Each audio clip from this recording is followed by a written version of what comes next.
Assalamualaikum warahmatullahi wabarakatuh. Sebelumnya izinkan kami memperkenalkan diri.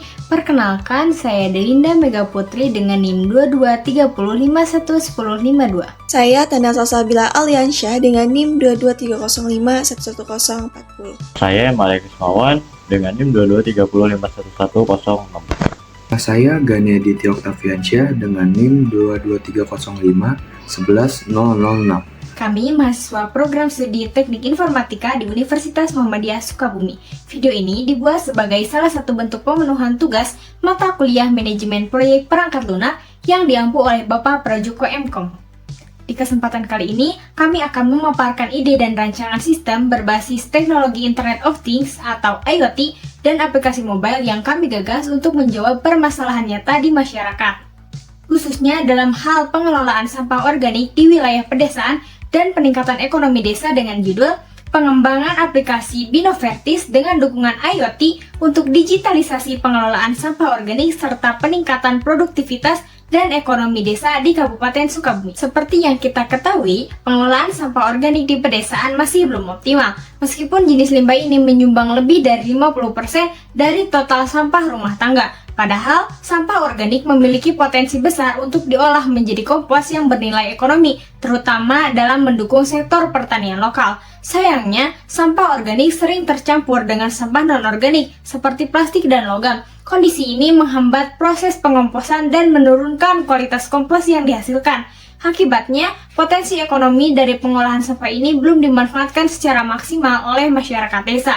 Sebagai solusi strategis, kami menawarkan pendekatan berbasis transformasi digital menggunakan Internet of Things atau IoT. Teknologi ini memungkinkan pemantauan dan pengelolaan sampah secara efisien, otomatis, dan real-time. Kami merancang sistem bernama Binovertis, singkatan dari BIN, dengan inovasi fertilizer dan sistem, yaitu sistem pintar berbasis IoT yang mampu memilah sampah organik secara otomatis, mengarahkan ke tempat pengolahan kompos, serta terintegrasi dengan aplikasi mobile. Aplikasi ini berfungsi untuk memantau volume dan status sampah secara real-time, memberikan edukasi kepada masyarakat, dan juga mendukung pengembangan bisnis kompos lokal sehingga dapat mendorong pemberdayaan ekonomi desa secara langsung. Dalam proyek ini, kami merumuskan beberapa pertanyaan atau masalah utama sebagai dasar pengembangan solusi. Yang pertama, bagaimana pengelolaan sampah organik di desa dapat dilakukan secara lebih efisien dan berkelanjutan?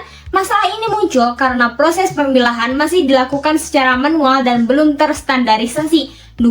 Bagaimana teknologi Internet of Things atau IoT dapat dimanfaatkan untuk melakukan pemilahan sampah secara otomatis?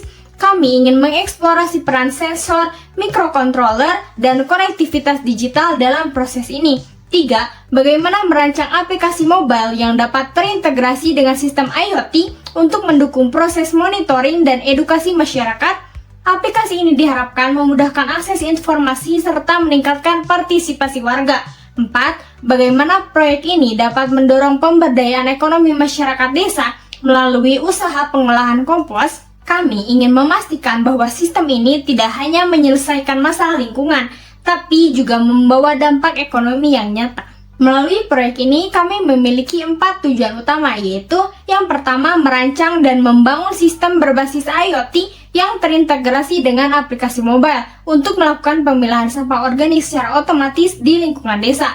2. Meningkatkan kualitas dan efektivitas pengolahan kompos sehingga hasilnya dapat dimanfaatkan secara optimal oleh masyarakat pertanian.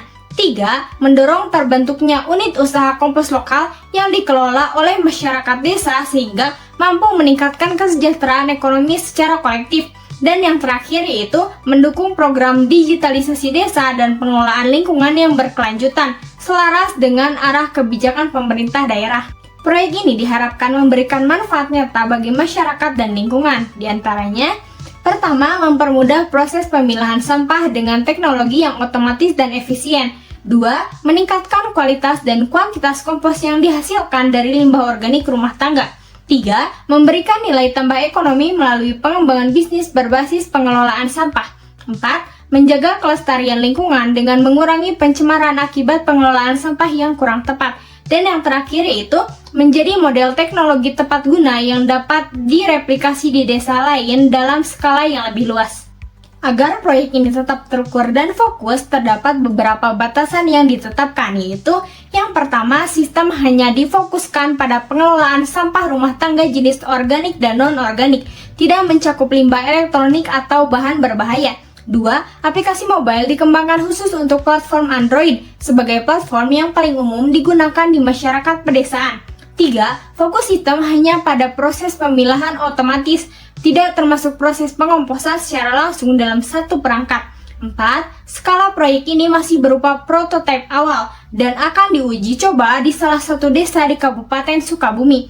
Dan yang terakhir adalah kegiatan pelatihan dan pendampingan masyarakat dilakukan secara terbatas, disesuaikan dengan kapasitas tim dan waktu pelaksanaan proyek. Selanjutnya, 2 kajian pustaka. Yang pertama di sini terdapat pengembangan perangkat lunak dengan metode waterfall yang dimana digunakan karena sifatnya yang linear dan sistematis.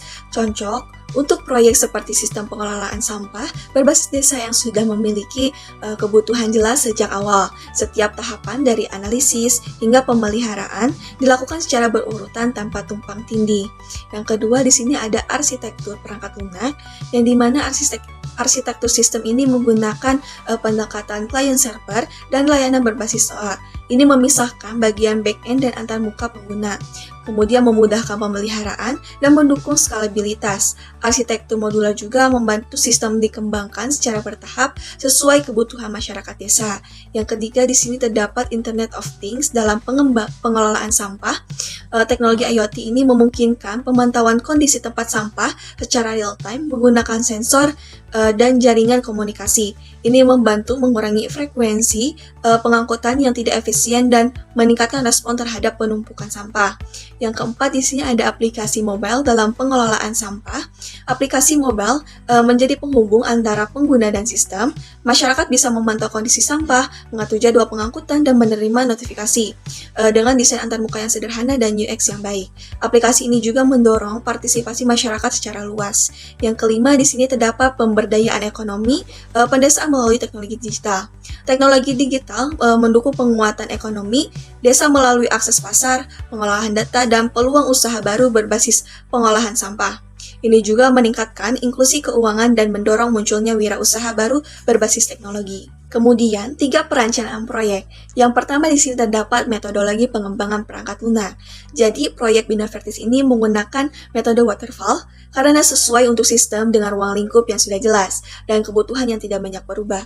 Model ini terdiri dari 5 tahap utama. Yang pertama yaitu ada analisis kebutuhan, yaitu untuk mengumpulkan informasi dari pengguna seperti dari masyarakat desa atau operator sampah tentang kebutuhan sistem dan tantangan lapangan. Data diperoleh dari survei, wawancara, dan observasi. Yang kedua yaitu ada perancangan sistem, yang dimana kita akan membuat rancangan baik untuk perangkat lunak seperti aplikasi mobile Android maupun perangkat keras atau IoT, termasuk desain antarmuka pengguna dan arsitektur sistem. Yang ketiga yaitu ada implementasi, jadi pembangunan sistem dilakukan dari 2 sisi. Yang pertama yaitu dari sisi aplikasi mobile dan yang kedua yaitu sisi IoT berbasis microcontroller, termasuk pelatihan pengguna untuk memastikan sistem dapat digunakan dengan baik. Yang keempat yaitu pengujian. Dengan menguji fungsionalitas setiap modul, integrasi antar modul serta keseluruhan sistem berdasarkan masukan dari pengguna. Dan yang terakhir yaitu pemeliharaan, yaitu pemantauan dan pemeliharaan sistem dilakukan secara berkala untuk memperbaiki bug serta melakukan perbaikan berdasarkan feedback. Jadwal kegiatan. Jadwal kegiatan proyek pengembangan sistem pengolahan sampah pedesaan IoT dan aplikasi mobile dirancang selama 3 bulan. Pembagian waktu ini mempertimbangkan efisiensi pelaksanaan proyek, ketersediaan sumber daya, serta kebutuhan implementasi yang cepat namun tetap berkualitas. Berikut adalah rincian. Yang pertama ada analisis kebutuhan dan studi lapangan, kita lakukan di minggu ke-1 dan minggu ke-2. Ada perancangan sistem, kita lakukan di minggu ke-3, ke-4, dan ke-5. Ada pengembangan aplikasi dan perangkat IoT, kita lakukan di minggu ke-6, 7, dan 8. Pengujian dan perbaikan, kita lakukan di minggu ke-9 dan ke-10. Untuk yang terakhir ada implementasi dan pelatihan, kita lakukan di minggu ke-11 dan minggu 12. Work Breakdown Structure atau bisa disingkat WBS. Disusun untuk membagikan proyek menjadi bagian-bagian kerja yang lebih kecil agar memudahkan pengelolaan dan pelaksanaan. Berikut adalah WBS untuk proyek pengembangan sistem IoT dan aplikasi mobile pengolahan desa. Di sini inisiasi proyek, identifikasi kebutuhan dan masalah di desa, penyusunan proposal proyek, persetujuan dan koordinasi dengan pemerintah kabupaten, analisa dan perancangan sistem. Ini ada survei lapangan dan penggunaan dan wawancara pengguna, analisa jalur kerja pengolahan sampah. Saat ini, perancangan sistem IoT dan aplikasi mobile, desain antar muka pengguna, UI dan UX, penyusunan, spesifikasi teknis perangkat keras dan lunak. Pengembangan sistem, pembuatan prototipe perangkat IoT, pengembangan aplikasi mobile, pengujian komunikasi antara aplikasi dan IoT, pengujian komunikasi antara aplikasi dan IoT. Pengujian dan evaluasi, uji fungsional aplikasi dan perangkat, uji coba sistem di lingkungan desa, dokumentasi hasil uji coba dan perbaikan. Yang terakhir ada implementasi dan pelatihan, instalasi perangkat dan sistem secara menyeluruh, pelatihan kepada masyarakat dengan perangkat desa, penyerahan sistem dan dokumentasi akhir. Dan untuk berikutnya ada rencana anggaran biaya. Di sini yang pertama ada bahan belanja sensor ultrasonic IR dan suhu, kita melakukannya 3 unit.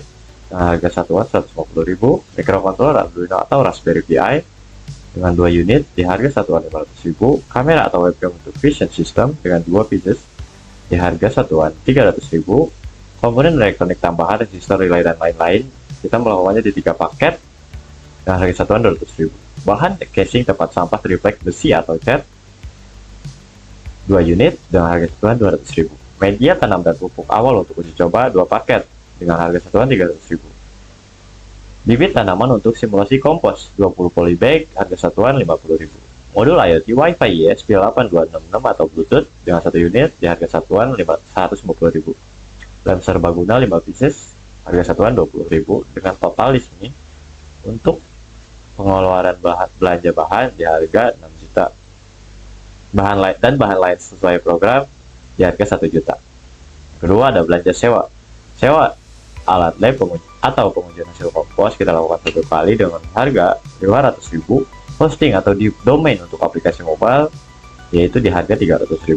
Sewa alat potong atau sambung plastik kita melakukannya 2 kali di harga satuan 350.000. Untuk total belanja sewa yaitu di harga Rp1.500.000. Perjalanan lokal, kunjungan ke TPS atau mitra pengelola sampah kita melakukannya dengan 2 kali di harga 400.000. Transportasi pengantaran alat uji coba kita melakukannya juga 2 kali di harga 200.000. Maka subtotal untuk perjalanan lokal ini adalah 1.200.000. Lain-lainnya, pengembangan dan produksi massal produk 100 pieces dengan harga satuan 300.000, AdSense atau promosi akun media sosial 1 akun dengan harga 300.000, panduan pengguna 20 buku di harga satuan bukunya itu 25.000. Percetakan stiker kita mencetak 100 lembar dengan harga satuan Rp5.000. Maka total untuk lain-lain di harga Rp31.300.000. Maka total untuk semuanya untuk rencana anggaran biaya yaitu Rp40 juta. Selanjutnya ada struktur organisasi proyek. Yang pertama ada penanggung jawab, yaitu Kepala Dinas Lingkungan Hidup DLH Kabupaten, lalu ada koordinator proyek, Kepala Bidang Persampahan DLH, lalu ada tim teknis digital dan IoT, ini mengembangkan aplikasi mobile dan pengembang perangkat IoT. Lalu ada tim edukasi dan pemberdayaan. Ini bertujuan untuk pelatihan kader lingkungan dan sosialisasi sistem ke masyarakat. Lalu ada tim pengelola dan integrasi. Ini penghubung ke UMKM dan koperasi lokal, manajemen hasil kompos dan daur ulang. Lalu ada tim monitoring dan evaluasi, pemantauan kinerja sistem dan evaluasi dampak lingkungan dan ekonomi. Yang terakhir adalah mitra lokal atau desa, yaitu pegawai atau perangkat desa. Selanjutnya ada rencana pengendalian kualitas. Yang pertama ada standarisasi sistem, pemilihan perangkat IoT sesuai standar, uji sistem rutin, dan validasi setiap pembaruan. Lalu ada pelatihan tim, yang berisikan pelatihan awal, sertifikasi, dan evaluasi berkala tiap 6 bulan. Selanjutnya ada monitoring dan evaluasi, pengawasan bulanan dengan indikator, keberhasilan pemilahan, kualitas kompos, dan partisipasi warga, audit dan umpan balik. Audit tiap 3 bulan dan penanganan masukan warga secara cepat melalui kanal yang tersedia. Yang terakhir ada perbaikan berkelanjutan, analisis rutin, pembaruan SOP, dan rapat koordinasi untuk pengembangan sistem dan program masyarakat. Selanjutnya ada analisis risiko. Yang pertama ada kerusakan perangkat. Diantisipasi dengan pemeliharaan rutin, suku cadang-cadangan, dan pelatihan teknis. Yang kedua ada partisipasi rendah, ditangani melalui sosialisasi, edukasi berkelanjutan, dan pemberian insentif. Yang ketiga ada gangguan jaringan, diatasi dengan UPS, penyimpanan data lokal, dan kerjasama penyedia layanan. Yang keempat ada kesalahan data, mitigasi dengan pelatihan tim, verifikasi berkala, dan software andal. Yang kelima resistensi masyarakat, pendekatan inklusif dengan keterlibatan sejak awal jadi kunci. Dan yang terakhir adalah bencana alam, lokasi aman, rencana darurat, dan asuransi perangkat disiapkan. Sebagai penutup, dapat kami simpulkan bahwa Binovertis merupakan inovasi berbasis teknologi Internet of Things atau IoT dan perangkat mobile yang dirancang untuk melakukan pemilahan sampah organik secara otomatis. Inovasi ini tidak hanya bertujuan menciptakan lingkungan yang lebih bersih, tetapi juga mendorong terwujudnya ekonomi desa yang berkelanjutan melalui integrasi sistem digital, program pelatihan masyarakat, serta mekanisme evaluasi berkala. Harapan kami, Binovertis tidak hanya menjadi solusi teknis yang aplikatif, tetapi juga berkembang sebagai model pemberdayaan sosial ekonomi yang dapat direplikasi di berbagai wilayah. Dengan demikian, inovasi ini dapat membuka peluang usaha lokal, memperkuat ketahanan ekonomi desa, dan mendukung percepatan transformasi digital di tingkat kelurahan. Kami mengucapkan terima kasih atas perhatian dan kesempatan yang diberikan. Semoga apa yang kami sampaikan dapat memberikan kontribusi positif bagi pembangunan berbasis teknologi yang berkelanjutan. Wassalamualaikum warahmatullahi wabarakatuh.